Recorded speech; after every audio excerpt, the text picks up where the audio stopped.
السلام على حسين وعلى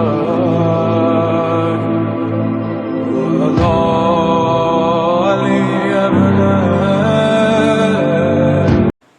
لا حول ولا قوة إلا بالله العلي العظيم.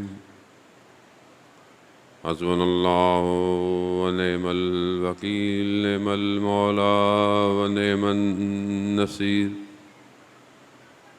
أعوذ بالله من الشيطان الرجيم. بسم الله الرحمن الرحيم. الحمد لله الذي يؤمن الخائفين وينجي الصالحين ويزع المستكبرين ويهلك ملوكا ويستخلف آخرين. والصلاة والسلام على رسول الثقلين محبوب رب المشرقين والمغربين جد الحسن والحسين نبینا سیدنا بالقاسم محمد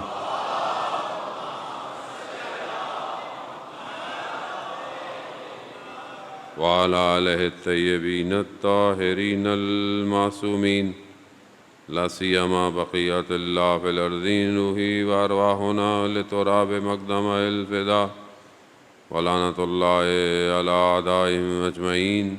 بسم اللہ الرحمن الرحیم. رب اشرح لی صدری ویسر لی امری واحلل عقدۃ من لسانی یفقہوا قولی. اما بعد فقد قال اللہ سبحانہ وتعالی فی کتاب الحکیم والقرآن المجید وما خلقت الجن والانس الا لیعبدون. صلوات بیت محمد والے.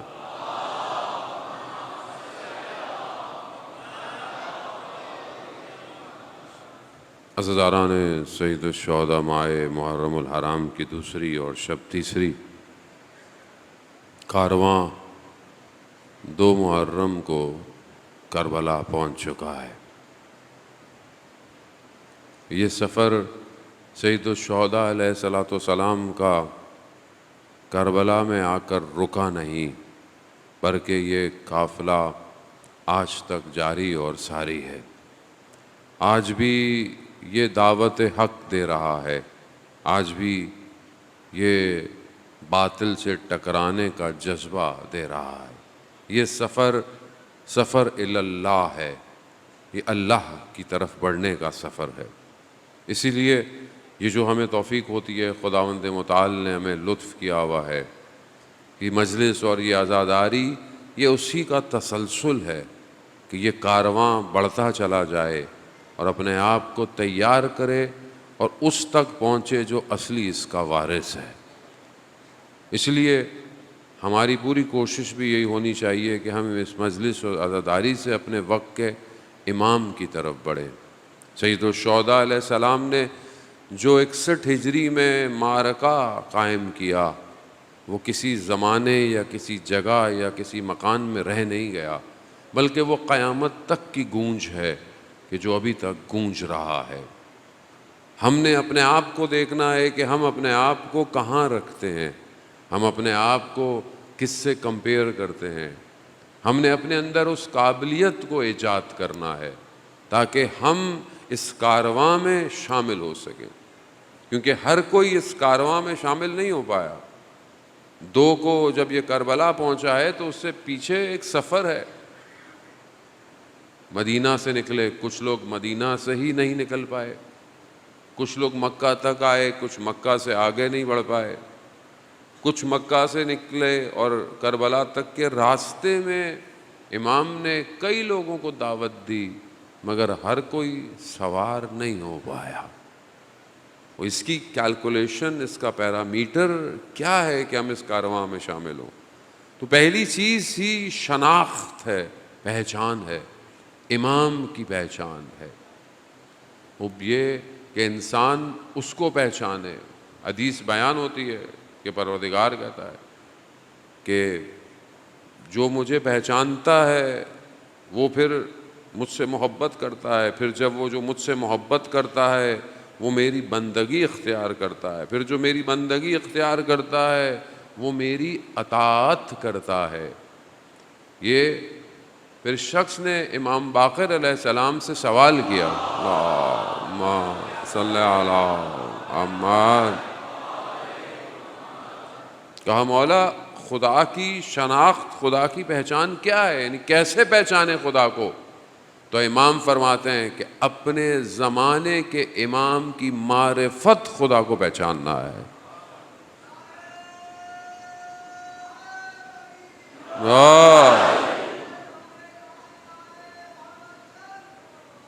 اللہم صلی علی محمد، اپنے زمانے کے امام کی معرفت خدا کو پہچاننا ہے اور پھر اس کی اطاعت کرنا۔ یہ ضروری ہے ذہن محترم، انسان خدا تک پہنچ نہیں سکتا جب تک وہ اپنے زمانے کے امام کو نہ پہچانے۔ وہ بھی آپ دعاؤں میں بھی پڑھتے ہیں، آپ ذکر بھی کرتے ہیں کہ جس نے اپنے زمانے کے، اور حدیث بھی ہے، اور حدیث بھی کسی اور سے نہیں ہے، حدیث حضرت محمد مصطفیٰ صلی اللہ علیہ وآلہ وسلم کہ جو اپنے زمانے کے امام کی معرفت نہیں کرتا وہ جہالت کی موت مرا ہے۔ خوب ہمیں اب یہ ڈیفائن کرنا ہے، ہماری گفتگو بھی یہی ہے کہ ہمیں ایک ایسی سوسائٹی، ایک ایسا سٹرکچر، ایک ایسی امت کو بنانا ہے کہ جو امام تک پہنچے۔ اور پہلی چیز یہی ہے کہ جب ہم پہلے امام کو پہچانیں، امام کو پہچاننے کے لیے انسان کے اندر اضطراب ضروری ہے، مضطرب ہونا چاہیے۔ جب تک آپ کسی چیز کے لیے بے چین نہیں ہوں گے، اس چیز کو حاصل کرنے کے لیے آپ آگے نہیں بڑھیں گے۔ تو کیا میرے اندر یہ بے چینی، یہ اضطراب پایا جاتا ہے یا نہیں پایا جاتا؟ ایک کیفیت میرے اندر مبتلا ہے یا نہیں ہے؟ وہ اس کو تلاش کریں۔ ہو سکتا ہے مجلس کے اندر تو مجھے احساس ہوتا ہے جب میں سنتا ہوں، بیٹھتا ہوں، لیکن جب میں اپنی زندگی میں جاتا ہوں کیا وہاں مجھے احساس ہوتا ہے کہ نہیں ہوتا؟ کیا اپنی زندگی کے صبح اور شام کے اندر کیا میں امام کی کمی کو محسوس کرتا ہوں یا نہیں کرتا؟ جب آپ کسی چیز کی کمی کا محسوس ہی نہیں کریں گے تو آپ اس کی طرف بڑھیں گے نہیں، جب آپ بڑھیں گے نہیں تو کام نہیں کریں گے، کچھ بھی نہیں کریں گے۔ اور یہ خود امام زمانہ اجل اللہ تعالی فرجہ شریف، اللہ صلی اللہ علیہ محمد، امام خود ارشاد فرماتے ہیں کہ جس طرح تمہیں شدت پیاس کا احساس ہوتا ہے، پانی کا احساس ہوتا ہے کہ تمہیں پیاس لگی ہے، کیا چیز چاہیے؟ پانی چاہیے، جس طرح تمہیں یہ پانی کے لیے تشنگی کا احساس ہوتا ہے، جس دن تمہیں اس طرح ہمارا احساس ہوگا ہم خود آ جائیں گے۔ لیکن کیا واقعی ابھی ہم اس مقام پہ پہنچے ہیں کہ نہیں پہنچے؟ کیا ہم اس اضطراب پہ پہنچے ہیں کہ نہیں پہنچے؟ زمانہ بہت تیزی سے اپنے آخر کی طرف بڑھ رہا ہے۔ خدا کا وعدہ حق ہے، خدا اپنے وعدے سے پیچھے ہٹتا نہیں ہے۔ خدا کا وعدہ ہے کہ میں اس زمین کو اس کے اصلی وارث کی طرف پلٹاؤں گا، پلٹائے گا خدا۔ دیر سویر ہماری نگاہ میں ہے، ہمیں لگتا ہے کہ دیر ہے، لیکن خدا کے ہاں دیر سویر نہیں ہے۔ جو وقت مقرر ہے اس وقت تک، لیکن اس وقت تک ہمارا امتحان ہو رہا ہے، ہم آزمائش میں۔ کربلا یہی تو دکھاتی ہے کہ کتنے لوگوں کی آزمائش ہوئی، امتحان ہوئی، اور کتنے لوگ کربلا پہنچے۔ اگر آپ ان خطوں کو دیکھیں جو 12,000 یا 18,000 خط لکھے گئے، اور پھر امام نے اپنے سفیر کو بھیج کر کوفہ والوں کو ٹیسٹ کیا کہ کیا واقعی انہوں نے جو خط لکھے تھے یہ ساتھ ہیں؟ کتنے لوگ کوفہ سے اٹھ کر کربلا آئے؟ کتنے لوگ ہیں؟ جو لوگ ہم آخری ایام میں سنتے ہیں، بہت سارے کچھ کہیں بہرحال زندان میں ہو گئے، لیکن ایک بڑی تعداد میں سے کتنے لوگ کوفہ سے آئے؟ کتنے لوگ آئے؟ آخری کے دنوں میں جو پڑھتے ہیں وہ مسلم ابن اوسجا آئے، حبیب ابن مظاہر آئے، حر تو وہیں موجود تھے، کوفہ کے تھے، لیکن حر تو اس طرح کنورٹ ہوئے۔ تو یہ بہت بڑا امتحان ہے جان محترم۔ الاجل کہنا آسان ہے، لیکن الاجل پر قائم رہنا سب سے مشکل کام ہے۔ زمانہ اسی طرف بڑھ رہا ہے، زمانہ یہ جو خود آپ کے سامنے یہ جو ابھی حالیہ جنگ ہوئی، یہ جنگ امتحان الہی ہے، اس میں ٹیسٹ کیا گیا کون حق کے ساتھ ہے، کون طاقت کے آگے جھکتا ہے اور کون اپنی گردن کو کٹواتا ہے، ٹیسٹ ہو رہا ہے۔ بہت سارے لوگوں کے ذہنوں میں، جو لوگ وہاں پہ تھے، زیارت پہ تھے، ان کو مشکلات ہوئی ہوں گی، لیکن کیسا اضطراب میں نے خود دیکھا، لوگ بھاگ رہے ہیں، نکلو بھاگو، روڈ سے بھاگو، زمین سے نکل جاؤ، خوب آنا ٹھیک ہے، ہر کسی نے اپنے گھر آنا ہے، جنگی حالات ہیں بہرحال، لیکن اضطراب کا تعلق ظاہر سے نہیں ہے، اضطراب کا تعلق اندر سے ہے۔ اندر جس کو یہ پریشانی تھی کہ میں نکل جاؤں، میں بچ جاؤں، میں ہو جاؤں، وہ امام کا ساتھ کیسے دے گا؟ مثال کے طور پر میں مثال دے رہا ہوں، مطلب ہو سکتا ہے کہ لوگ بعض وقت غلط ہے، مثال کے طور پر جنگ مسلط ہوئی ہے، مگر وہاں امام رضا علیہ السلام کا حرم نہیں ہے، اللہم صلی علی محمد، مثلا وہاں حرم ہے بہرحال، تو کیا آپ چاہیں گے کہ مولا کا حرم خراب ہو جائے؟ نہیں چاہیں گے، لیکن جب تک سب اچھا ہے تو میں وہی ہوں، جب مشکل آ جائے تو میں بھی نکل جاؤں۔ عزیزان محترم، یہ ٹیسٹ ہے، میں یہ نہیں کہہ رہا کہ جو لوگ آئے ہوں گے خدا نخواستہ ان کی نیت ایسی ہو، قطعاً نہیں ہوگی، ظاہر ہے اپنے گھر سے دور ہیں، پریشانی ہے، جنگ لمبی ہو جائے تو کیا ہوگا، اور ظاہر ہے ہماری جنریشن نے اچھی خاصی نے نہ جنگیں دیکھی ہیں، نہ دنیا کے حالات ایسے دیکھے، ہمارے لیے تو یہ ٹیسٹ ہی تھا تھوڑا سا۔ ہم نے تو پچھلے دنوں وہ انڈیا پاکستان کی تھوڑی فضائی مشقیں دیکھی، تو ہمارے لیے تو وہی بہت بڑی جنگ تھی، لیکن اصل جنگ تو حق اور باطل کے ساتھ ٹکراؤ کی ہے، کہ واقعاً کسی بھی ملک کی سالمیت، کسی بھی قوم کی سالمیت وہ کیسی ہے۔ اور بہرحال خدا نے پاکستان کو بھی عزت سے نوازا ان حالات کے اندر بھی، اور بہرحال دنیا کے آگے بھی سرخ رو ہے، اور بہرحال اس جنگ کے اندر بھی پاکستان نے اپنا موقف مضبوط رکھا اسرائیل کے مقابلے کے اندر، اور یہ تبھی ممکن ہے جب قوم کے اندر بیداری موجود ہو، اور قوم نے اپنی بیداری دکھائی ہے جان محترم، لیکن ظاہری وجود کے اندر کیا میں تیار ہوں؟ کیونکہ امام کا ساتھ دینے کے لیے انسان کو اپنی بہت ساری چیزیں چھوڑنی پڑتی،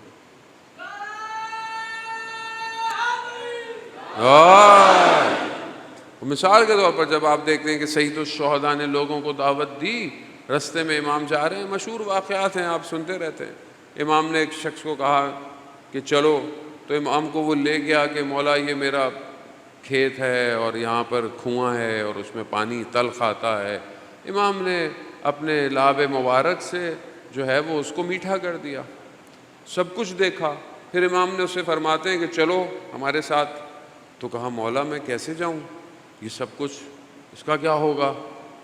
تو کہا مولا یہ گھوڑا لے لیجئے، یہ تلوار لے لیجئے میری طرف سے۔ تو امام کیا فرماتے ہیں؟ مجھے تمہارے گھوڑے اور تلوار کی ضرورت نہیں ہے، مجھے تمہاری ضرورت ہے۔ تو کیوں نہیں جا سکا؟ حب دنیا، اپنے مال سے محبت، اپنی چیزوں میں، جتنا انسان دنیا میں دھسا ہوا ہوگا امام کا ساتھ دینا مشکل ہو جائے گا۔ اسی لیے یہ اضطراب ضروری ہے، اور اس کے لیے شناخت اور پہچان ضروری ہے۔ وہ تبھی ممکن ہے ذہن محترم جب ایک سوسائٹی، ایک فارمیشن ایسی ڈیزائن ہو جس میں سب لوگ ہم آہنگی پیدا کریں۔ جیسے کرونا آیا تھا، کرونا کے اندر آپ نے دیکھا تھا کہ لوگ کس طرح ایک دوسرے کا خیال رکھ رہے تھے، ایک دوسرے کی ہیلپ کر رہے تھے، کیونکہ جب بڑی بلائیں مصیبت آتی ہے تو لوگوں کے اندر ہمدردی پیدا ہو جاتی ہے۔ یہ بھی ایسی ایک اپرچونٹی تھی کہ لوگوں کے اندر آپس میں اتحاد ہو گیا، محبت ہو گئی، فرقہ واریت کوئی نہیں ہو گئی، سب کو واضح ہے کہ دشمن کون ہے، سب کو واضح ہے کہ دشمن کیسا ہے، سب اس میں جمع ہو گئے۔ خوب ایسی ہی ایک سوسائٹی کی فارمیشن کی ضرورت ہے عام زندگی کے اندر۔ ضروری نہیں ہے کہ جب ڈیزاسٹر ہو تو ہم ایک دوسرے کا ساتھ دیں، ضروری نہیں ہے کہ جب حالات بہت خراب ہو جائیں، مثلا زلزلہ آ گیا، مثلا سیلاب آ جائے، سب ساتھ دیتے ہیں کہ نہیں دیتے؟ دیتے ہیں ساتھ، ہر کوئی مدد کرتا ہے، ہیلپ کرتا ہے، لیکن ضروری نہیں ہے کہ ہم کسی ڈیزاسٹر کا انتظار کریں۔ ہم خود ایک ایسی سوسائٹی بنائیں پہلے سے کہ جس کو اس قابل بنایا جائے کہ جس میں امام تشریف لے کر آئیں۔ اور وہ تبھی ہوگا کہ جب ہم ایک دوسرے کے ساتھ اچھے ہوں. مثال کے طور پر ہمارا اخلاق، ہمارا کردار، حدیث و روایات کے اندر جو چیزیں آئی ہیں اس کو اپنے اندر پیدا کرنا ہے ہم نے. پہلے بھی میں نے آپ کی خدمت میں عرض کیا، خود امام حسین علیہ الصلوۃ والسلام ارشاد فرماتے ہیں،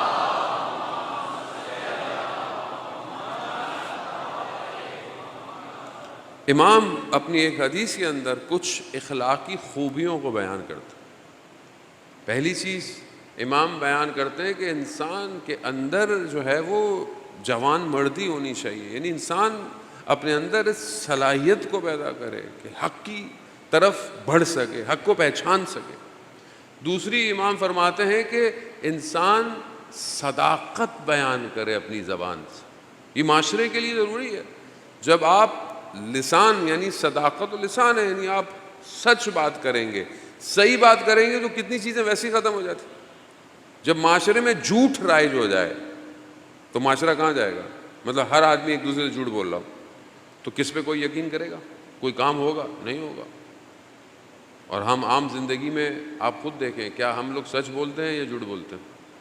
کتنا سچ ہے اور کتنا جھوٹ ہے کسی سے پوچھنے کی ضرورت ہی نہیں، آپ خود جانتے ہیں. فون پہ ہم کتنا ایک دوسرے کے ساتھ، میں تو نہیں کہہ سکتا آپ جھوٹ بولتے ہیں، ویسے کہہ رہا ہوں. گھر سے نکلے نہیں ہیں، کہتے ہیں بس پہنچنے والا ہوں. اگلا والا بندہ اس کو بھی پتہ ہوتا ہے کہ نکلا نہیں ہے. معاشرہ ایسے ہی ہو گیا ہے نا، معاشرہ کسی پہ اعتبار ہی نہیں کر رہا. معاشرہ یعنی ہر چیز فیک ہو گئی ہے. فیک کیوں ہو گئی ہے؟ کیونکہ معاشرے کے اندر سچائی ختم ہو گئی. پہلا عنصر ہے یہ. جس طرح بغیر پانی کے، بغیر خاک کے، بغیر آگ کے، بغیر مٹی کے، ساری چیزوں کے مطلب یہ عناصر ہیں تو یہ دنیا قائم ہے. تو ہو سکتا ہے کہ بغیر صداقت کے کوئی سوسائٹی قائم ہو، بغیر سچائی کے کوئی قائم ہو سکے. لیکن کیا آج آپ بعض اوقات دیکھتے ہیں کہ جو مسلمان نہیں ہے وہ سچا ہے.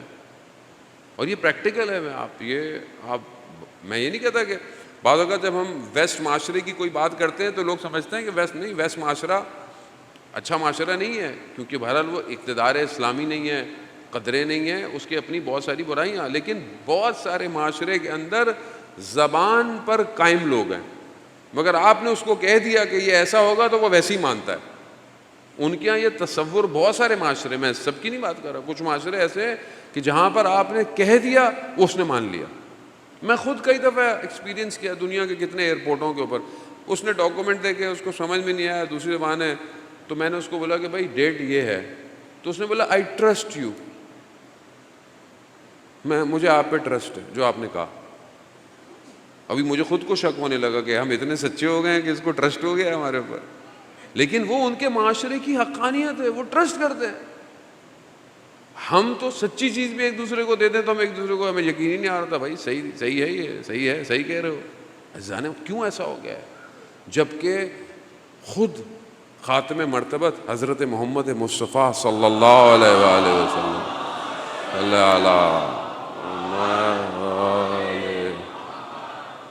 خود اپنی نبوت، بعثت نبوت سے پہلے لوگ ان کو کیا کہتے تھے؟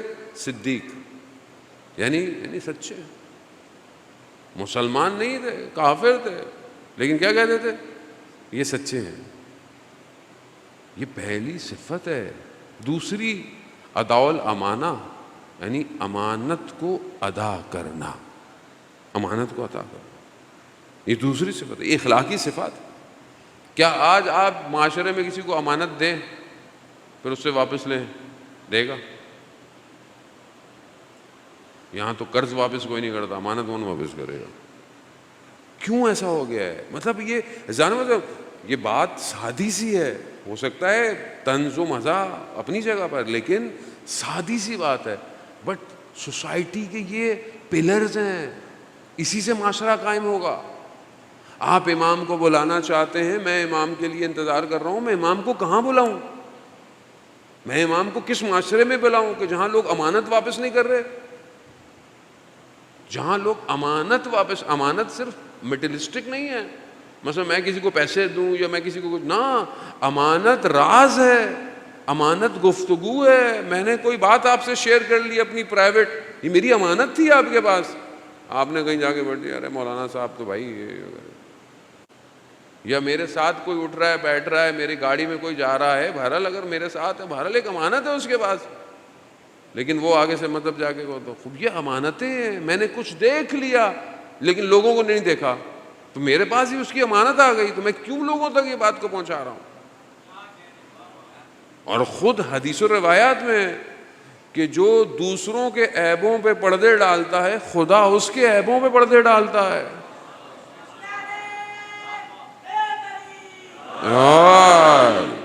خوب یہ فارمیشن ہے سوسائٹی کی کہ آپ امانتیں واپس کریں, آپ کاموں کو دیں. ہرج مرج ہے. آپ دیکھیں سوسائٹی کے اندر کوئی بات سچی نہیں کرتا, کوئی اگر بات کہتا ہے تو اس کمٹمنٹ کو پورا نہیں کرتا, وعدہ خلافی نہیں ہوتی ہے کہ کوئی کسی سے کہہ دے کہ یہ کام اتنے دن میں ہو جائے گا, وہ کام نہیں کرتا. آپ آج کیوں سوسائٹی ایسی ہو گئی ہے کہ اگر ہر کوئی اپنا کام صحیح کرے تو کیا معاشرہ ایسے ہوگا؟ آج آپ دیکھیں نا, باران رحمت کراچی والوں کے لیے رحمت کم زحمت زیادہ ہو جاتی ہے. کیوں؟ دنیا ترقی کر رہی ہے.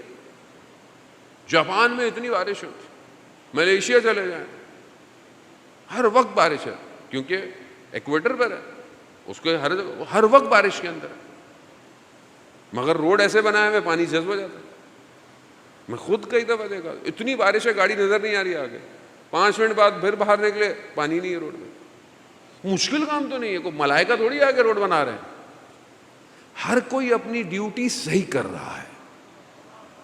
پرابلم یہ ہے کہ جو ڈیوٹی آپ کو دی گئی وہ صحیح کرو, یہ تو نہیں لو ڈیوٹی, لو ہی نہیں, بولے میں نہیں کر سکتا ہوں, وہ اچھی بات ہے, اس سے اچھی کیا بات ہے.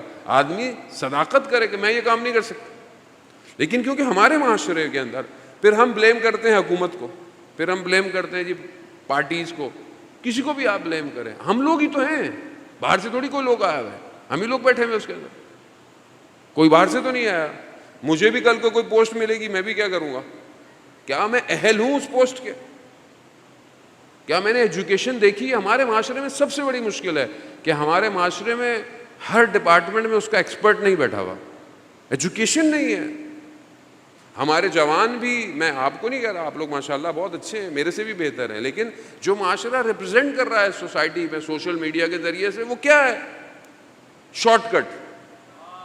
شارٹ کٹ نہ ایجوکیشن اسٹرانگ کرنی ہے. آپ دیکھیں ابھی میں اخبار میں خبروں میں ٹریکر دے رہا تھا, پتہ نہیں 1400 ارب روپے 1400 ارب روپے سندھ میں تعلیم پہ خرچ ہوئے ہیں. 1 ارب بھی خرچ ہوتا تو حالت کیا ہوتی؟ 1400 ارب کہاں گیا؟ میری کل حکومت میرے کو کہیں لے کے جائے, بھائی آج ہم آپ کو بتاتے ہیں 1400 ارب کے دن, لیکن میں حقیقت بتا رہا ہوں کیونکہ ہم ہی لوگوں کے اندر سے لوگ بیٹھے ہوں گے جو سندھ گورنمنٹ میں ایجوکیشن میں بھی ہوں گے. کیونکہ میں صرف اپنے آپ کو دیکھ رہا ہوں, مجھے 4-5 سال حکومت مل گئی ہے, مجھے پوسٹ مل گئی ہے, مجھے کیا لینا دینا. پھر میں آ کے امام حسین پر گریہ بھی کر رہا ہوں,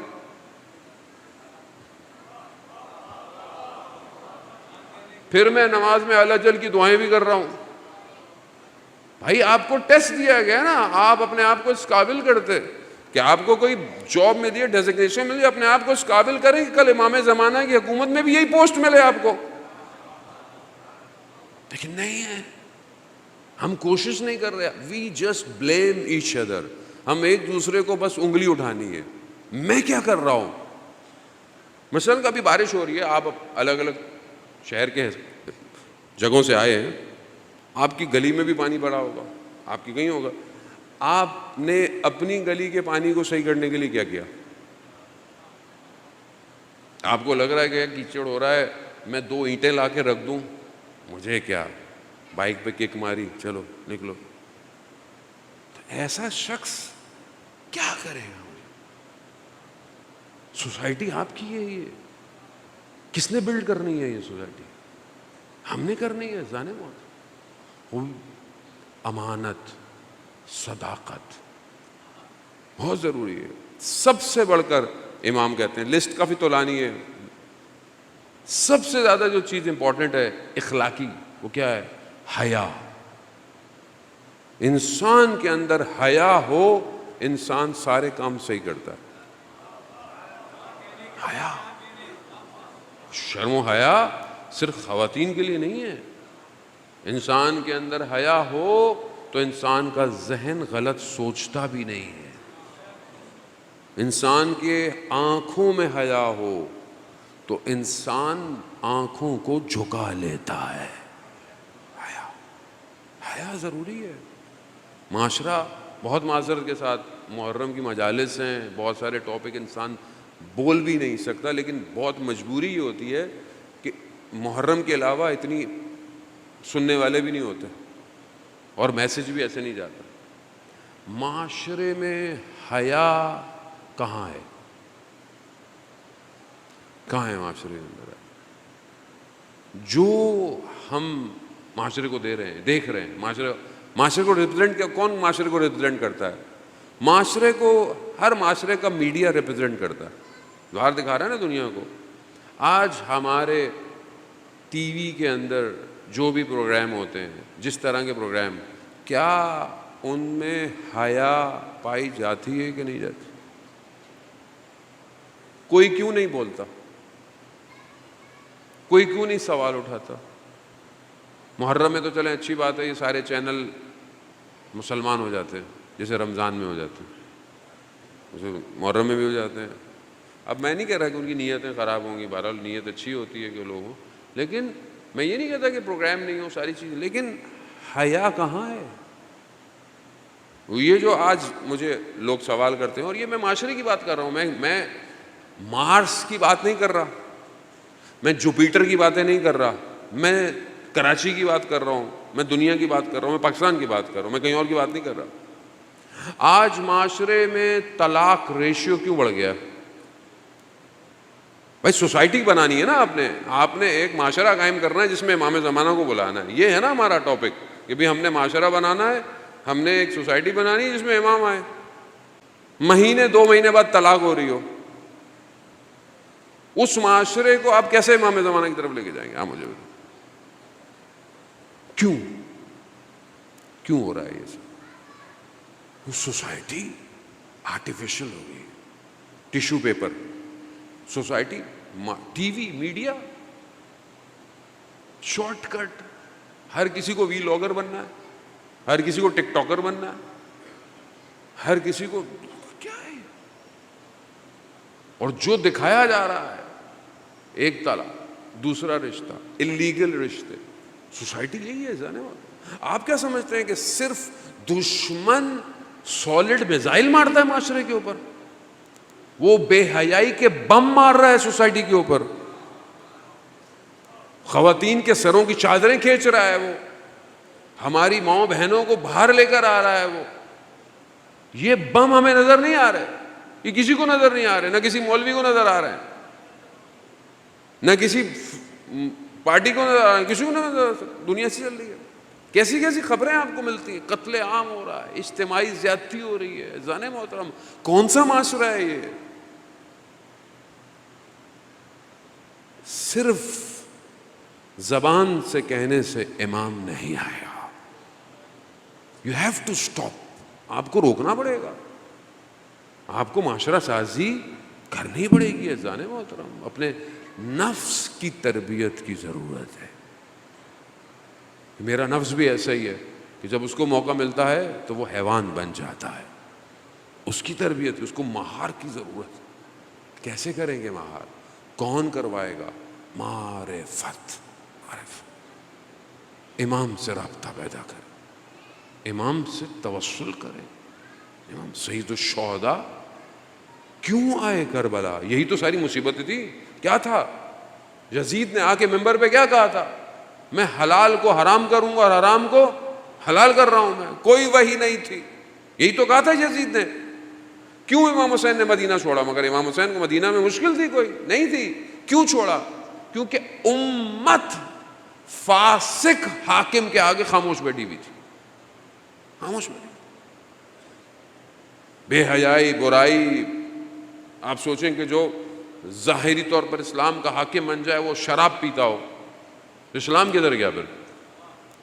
50 سال ہوئے تھے صرف آخری نبی کو دنیا سے گئے، 50 سال 1,24,000 نبیوں کی محنت مدینہ کی ریاست تھی، 1,24,000 نبیوں کی محنت تھی، سارے نبی ایک ایک کر کے آئے تاکہ انسانیت کو سٹیپ بائی سٹیپ اس کو رشد دے، اس کو عقل دے۔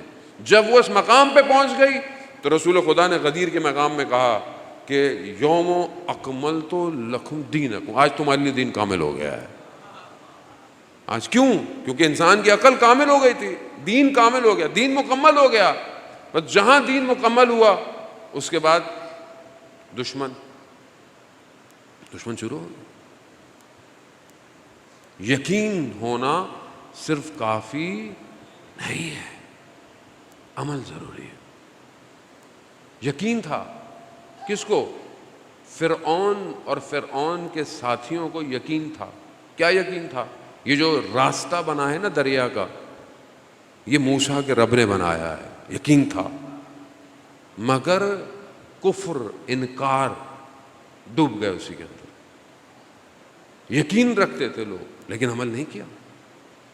لوگوں کو یقین تھا، ابلیس سے زیادہ کسی کے پاس یقین ہے؟ جو ملائکہ سے گفتگو کرتا ہو، جس نے ملکوت دیکھا ہو، سب کچھ اس کے سامنے واضح تھا، اس سے زیادہ کسی کے پاس یقین ہے؟ کیا کیا؟ انکار کر دیا، ایکسیپٹ نہیں کیا ولایت کو۔ تو صرف یقین کافی نہیں ہے، عمل ضروری ہے، عمل کریں۔ جتنا یقین ہے اس پہ عمل شروع کر دیں۔ اگر آپ کو یقین ہے کہ میں خدا کی بارگاہ میں سجدہ کروں گا، خدا رحمان ہے، سجدہ کریں۔ آپ کو یقین ہے کہ میں خدا کی بارگاہ میں رات کو کھڑا ہوں گا، خدا مجھے سرخرو کرے گا۔ قال امام صادق علیہ الصلوۃ والسلام، صلی اللہ امام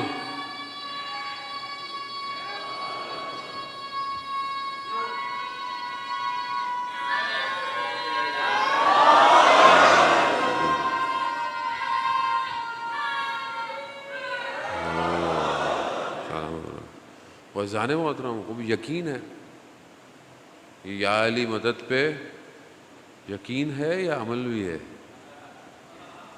عمل ضروری ہے، یقین تو وہ بھی رکھتے تھے، عمل سب نے نہیں کیا۔ اسی پہ قوم پھنسی ہوئی ہے ابھی تک کہ بھائی یہ یا علی مدد صحیح نہیں ہے، دنیا کہاں نکل گئی، دنیا کہاں جا رہی ہے۔ یہ سب رکاوٹیں ہیں، اسے دور کریں آہستہ عزیزان محترم۔ اب یہاں اپنے وجود کو بہتر کریں۔ امام کیا فرماتے ہیں؟ چڑھے امام فرماتے ہیں کہ وہ ہمارا شیعہ نہیں جو تہجد کی نماز ترک کر دے، لیسا من شیعتنا، شیعہ نہیں ہمارا۔ قال امام صادق سے بہتر کوئی بات ہے؟ صادق آل محمد ہے، ہر چیز وہیں سے، جو بھی ہم عمل کرتے ہیں وہیں سے ہے۔ کیا کہتے ہیں؟ ہمارا شیعہ نہیں ہے جو تہجد کی نماز ترک کر۔ یقین ہے، عمل ہے۔ جب بوڑھے ہوں گے تو مولانا صاحب تہجد بھی پڑھ لیں گے، ابھی تو جوانی ہے، رات کو نیٹ فلکس دیکھنے دیں، ابھی تو ٹائم ہوتا ہے ہمارے پاس۔ عزیزان محترم، اگر تو امام زمانہ کا ساتھ دینا ہے تو دنیا کو کاٹنا پڑے گا، یہ دل صرف خدا کا ہے بس۔ اگر تو خدا کی طرف بڑھنا ہے تو امام کے ذریعے سے ہی بڑھنا ہے۔ اگر میرے 24 گھنٹے کے کسی عمل سے میرا امام راضی نہیں کرے. یقین ہے نا, مطلب مجھے دیکھیں اتنا پتہ ہے, یہ میں پانی کا گلاس پیوں گا صحیح ہے, یہ پانی کے گلاس میں اگر خون کا قطرہ گرا ہوا ہے نجس ہے کہ نہیں ہے؟ اگر میں پیتا ہوں نجس جائز بھی نہیں ہے, نقصان دہ بھی ہو سکتا ہے, یہ مجھے پتہ ہے نا. تو اب جو میں عمل کر رہا ہوں مجھے واضح پتہ ہے. کھانا میرے سامنے رکھا ہوا ہے, یہ مجھے کھانا ہے یا نہیں کھانا. ڈاکٹر منع کر دے آپ کو کہ یہ آپ نے نہیں کھانا. کیوں؟ مثلا آپ کو خدا نخواستہ کوئی بیماری ہے, آپ کو ڈاکٹر کیا بولتا ہے؟ بھائی یہ نہیں کھانا. آپ ڈاکٹر کی بات مانتے ہو؟ کیوں مانتے ہو؟ آپ کو پتہ ہے یار صحت خراب ہو جائے گی. خدا نے جب چیزوں کو منع کر دیا کہ میں جوانوں کو کہہ رہا ہوں بیٹوں کی طرح میرے, نامحرم کو دیکھنا روح کے لیے نقصان دہ ہے. حرام ارتباط آن لائن نقصان دہ. خدا نے کہا, خدا نے حدود رکھے ہیں نا, حدود ہیں. اگر آپ ان حدود کو توڑیں گے کیا کریں گے آپ؟ کیا امام راضی ہے؟ نہیں راضی. تو کیوں میں ایسا کوئی کام کروں جس سے میرا امام ناراض ہو؟ نہیں کروں. کربلا ہر کوئی نہیں پہنچ پایا, ابھی سے محنت کی ضرورت ہے. ابھی سے ہمیں یہ نہیں پتا کہ کب امام کا ظہور ہو, ابھی وہ ظہور ہو جائے ہمیں تھوڑی پتا. دعا عہد میں ہم کیا پڑھتے ہیں؟ امام جعفر صادق علیہ الصلوۃ والسلام, اللہم صلی علی, امام کی حدیث ہے جو 40 دن تک دعائے عہد پڑھے گا. کتنے دن تک؟ کب پڑھی جاتی ہے؟ فجر کی نماز کے بعد. فجر کی نماز کے بعد, تاکہ بعد فجر میں ہے نا دعائے عہد. کتنے دن؟ 40 دن. امام فرما رہے ہیں, کسی عالم نے نہیں فرمایا, کسی مولانا نے, کسی آیت اللہ نے نہیں, امام نے فرمایا کیا کہ جو 40 دن دعائے عہد پڑھے گا اور اگر وہ مر بھی جائے تو وہ ظہور میں قبر سے اٹھایا جائے گا. یا اب یہ آپ نے سنا ہوا ہے نا, یہ تو نئی حدیث تو نہیں ہے, سنی ہوئی ہے. کون کہہ رہا ہے؟ امام. کس کے لیے کہہ رہا ہے؟ امام کے لیے. عمل کرتا ہوں؟ کیوں نہیں کرتا؟ جس سے فجر کے بعد 5 منٹ دعائے عہد نہ پڑھی جائے وہ اپنی زندگی امام کو دے گا. میں نہیں کہہ رہا کہ آپ نہیں پڑھتے ہوں گے, آپ پڑھتے ہیں. میں تو ان کو کہہ رہا ہوں جو لائیو دیکھ رہے ہیں. آپ سب ماشاءاللہ پڑھتے ہیں, اذان محترم. خوب یہ ٹیسٹ ہے نا کہ آج مجھے نیند اتنی پیاری ہے کہ میں فجر پڑھی اور چلو بھائی سو جاؤ. نہیں, یہ ٹیسٹ ہے. یہی چیز تو دیکھی جائے گی, اور کیا دیکھا جائے گا آپ سے, اور کون سا امتحان لیا جائے آپ سے.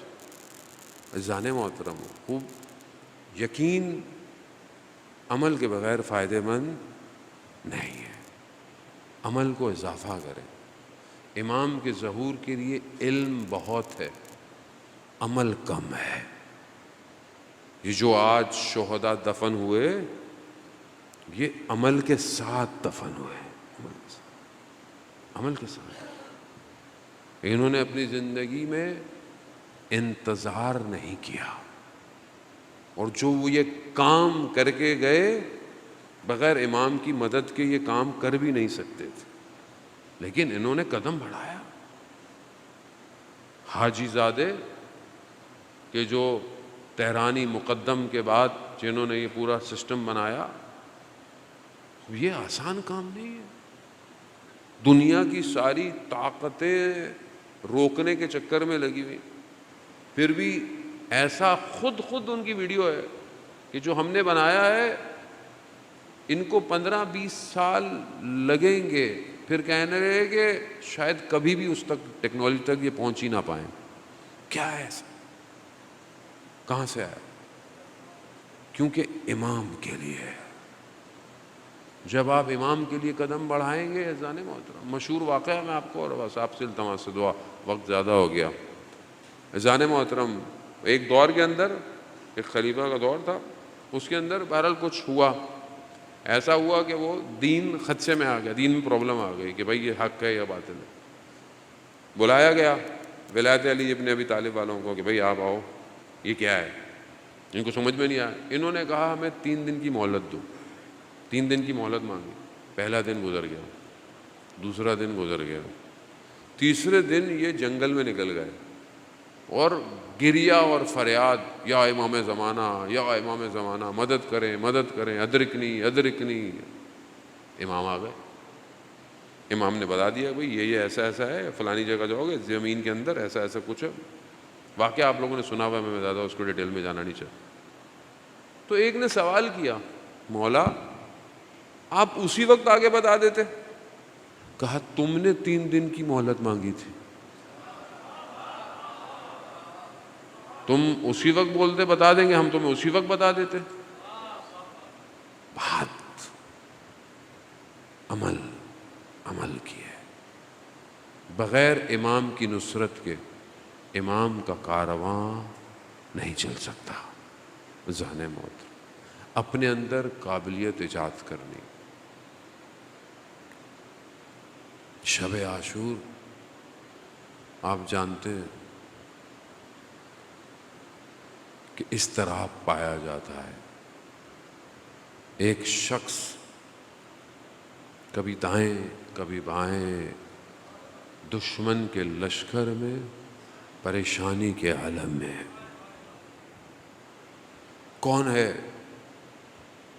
وہ شخص ہے جس نے امام کی سواری کو روکا تھا۔ امام کی سواری جا رہے تھے، امام کو روکا تھا، آپ ادھر نہیں جا سکتے۔ امام نے کیا کہا تھا حر کو کہ حر تیری ماں تیرے عزا میں بیٹھے۔ اس نے پلٹ کے کیا کہا؟ کہا میں آپ کی والدہ کے احترام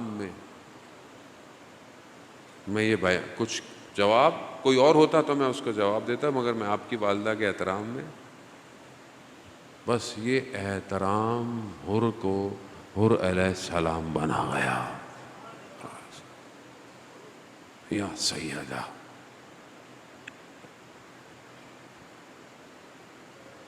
مدینہ سے محرم کا چاند نکلتا ہے تو یہ ماں مدینہ چھوڑ دیتی ہے۔ شہر، گلیاں، امام بارگاہ، گھر، اپنے بیٹے کے لیے آنسوؤں کو جمع کرتی ہے۔ یا سیدہ، ہم خطا کار ہیں، گناہ گار ہیں، ہماری اس عبادت کو قبول کیجیے۔ عزیزان محترم، 3 لوگوں پر امام حسین نگاہ کرتے ہیں، 3 لوگوں پر۔ پہلا، جو امام کی زیارت پہ جاتا ہے، جو زوار ہے نا کربلا، امام کی نگاہ اس کے اوپر ہوتی ہے۔ دوسرا، جو گریہ کرتا ہے۔ آپ رو رہے ہیں، حدیث ہے کہ جو روتا ہے، جو گریہ کرتا ہے، امام اس کو دیکھ رہے ہوتے ہیں۔ اس لیے روایات میں اگر تمہیں رونا نہ آئے تو اپنی شکل رونے والی بنا لیا کرو، شکل بنا لیا کرو رونے والی۔ اور تیسرا وہ ہے کہ جو مجلس عزاداری کا انعقاد کرتا ہے، امام کی نگاہ ہوتی ہے اس کو۔ اس لیے کسی کی مجلس کو چھوٹا بڑا مت سمجھا کریں، کسی کی مجلس کو یہ مت سمجھا کریں یہ مجلس بڑی ہے یا نہ، مجلس جس کی بھی ہے، امام حسین کی نگاہ اس کے اوپر ہے۔ بہت بڑے عالم دین کا واقعہ کہ جو مجلس سے بڑھتے تھے، ایک دفعہ کہیں بچوں کی مجلس پڑھی اور پھر اس کے بعد جلدی میں بس چلے گئے، تو بی بی خواب میں آئیں اس عالم دین کے اور کہا میں آپ سے راضی نہیں ہوں۔ کہا یا سیدہ میں قربان آپ پر، میرے سے کیا غلطی ہو گئی؟ کہا بچوں کی مجلس میں تم چائے پیے بغیر چلے گئے۔ اللہ اکبر! یعنی ہمارے لیے کوئی چھوٹی بڑی چیز ہو سکتی ہے، ان کے لیے نہیں ہے۔ وہ خلوص دیکھتے ہیں، وہ اخلاص دیکھتے ہیں۔ جناب حر نے کہا مولا میں آپ کی ماں کے لیے یہ بات نہیں کہہ سکتا۔ وقت گزر گیا، شب عاشور، حر ٹہل رہے ہیں۔ کسی نے پوچھا حر کیا ہو گیا؟ کہا قرار نہیں تھا کہ جنگ ہو؟ کہا اگر کوئی مجھ سے پوچھتا کوفہ میں سب سے شجاع شخص کون ہے تو ہم تمہارا نام لیتے، تمہیں کیا ہو گیا ہے؟ کہا نہیں، میں اپنے آپ کو جنت اور جہنم کے درمیان میں دیکھ رہا ہوں۔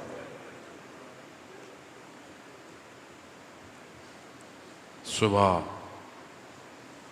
حر نے اپنے بیٹے سے کہا، جو بیان ہوتا ہے، ہاتھوں کو رسیوں سے باندھا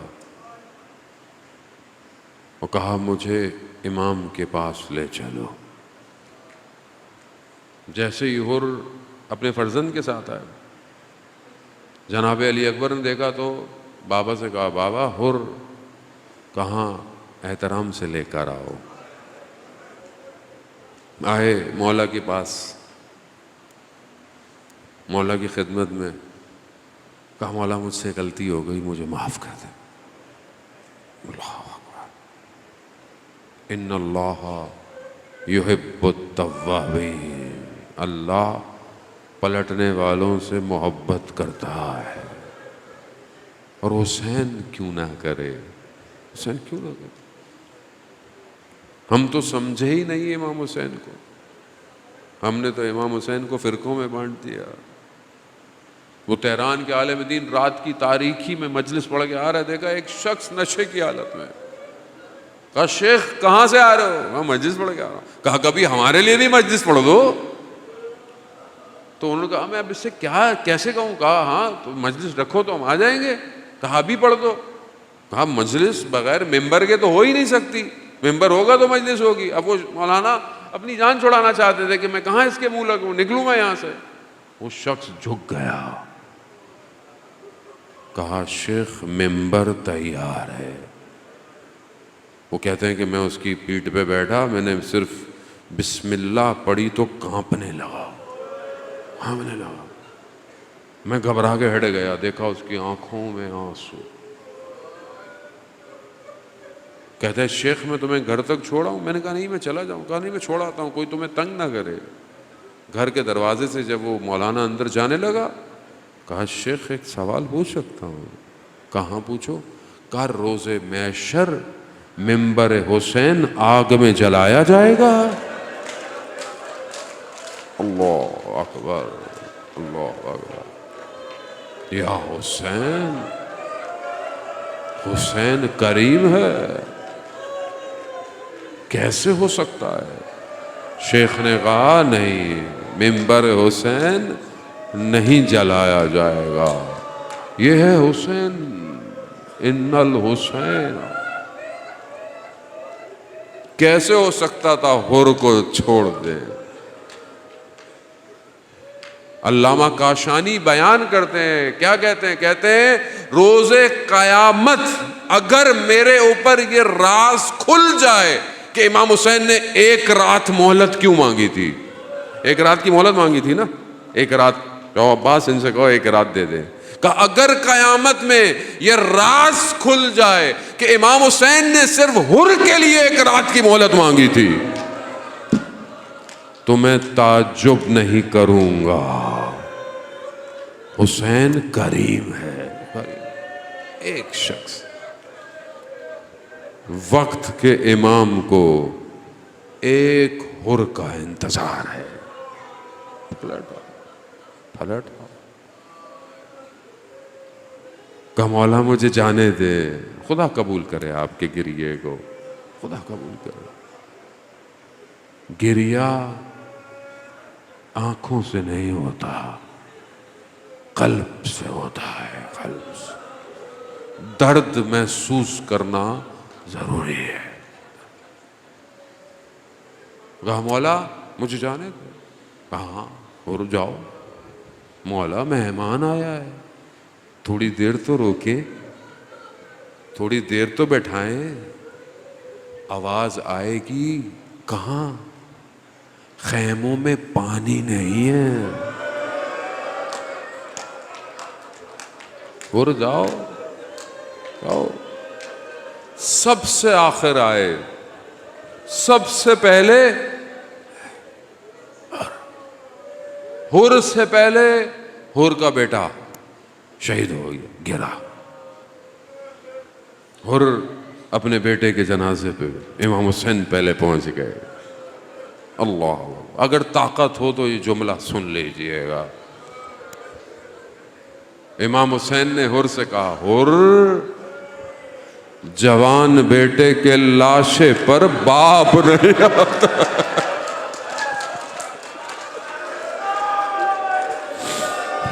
حر، جوان بیٹے کے لاشے پر باپ نہیں آتا۔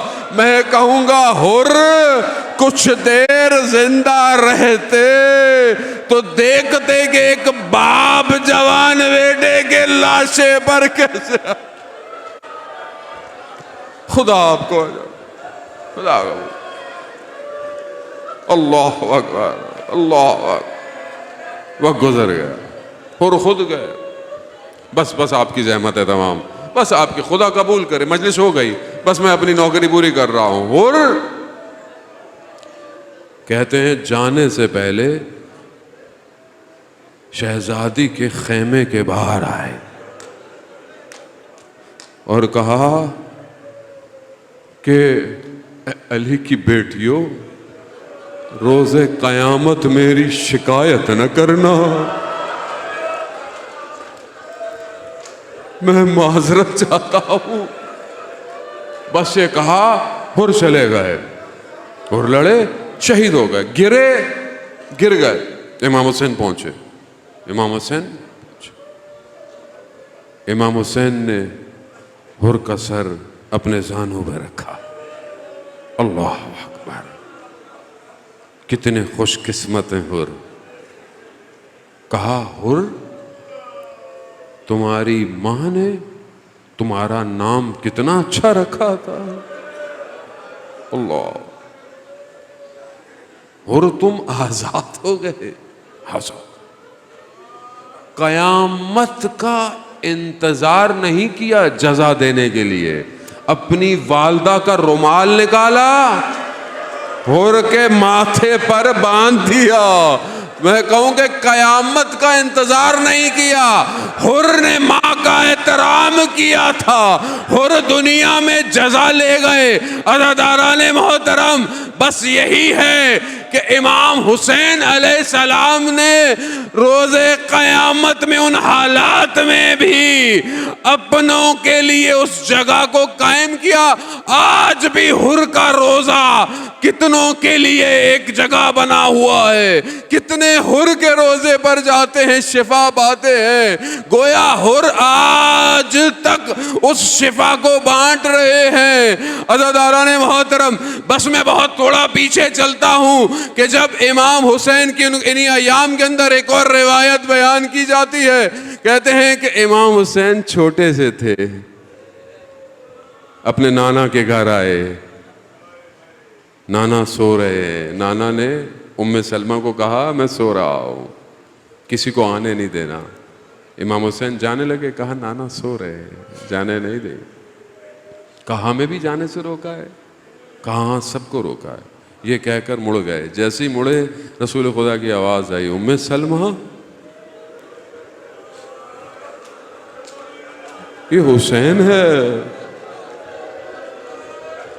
کہتے ہیں بی بی پیچھے گئی، کہا نانا بلا رہے ہیں۔ کہا نہیں، آپ نے تو کہا تھا نانا کسی سے نہیں، آپ کسی میں نہیں ہے۔ اٹھایا، کمرے میں بھیج دیا۔ تھوڑی دیر بعد، بس ایک جملہ، تھوڑی دیر بعد رونے کی آوازیں آئیں۔ بی بی نے کہا مجھے اجازت ہے؟ کہاں آئے، دیکھا کہ امام حسین رسول کے سینے پہ سو رہے، لیٹے ہوئے ہیں۔ رسول خدا گریہ کر رہے ہیں، ہاتھ میں کچھ ہے. کہا یا رسول اللہ کیا ہوا؟ کہا حضرت جبرائیل تشریف لائے. کہا یہ آپ کو بہت پیارا ہے نا؟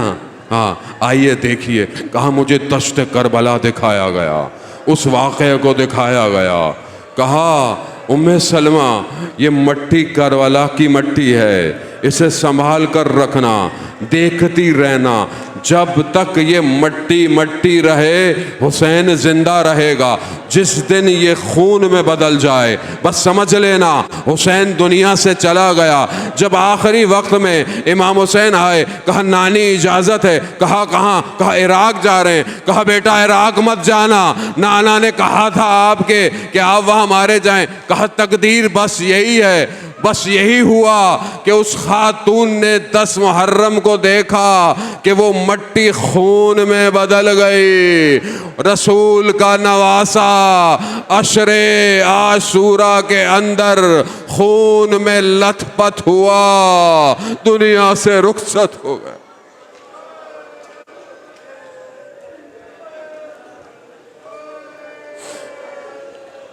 الا لعنۃ اللہ علی القوم الظالمین وسیعلم الذین ظلموا ای منقلب ینقلبون.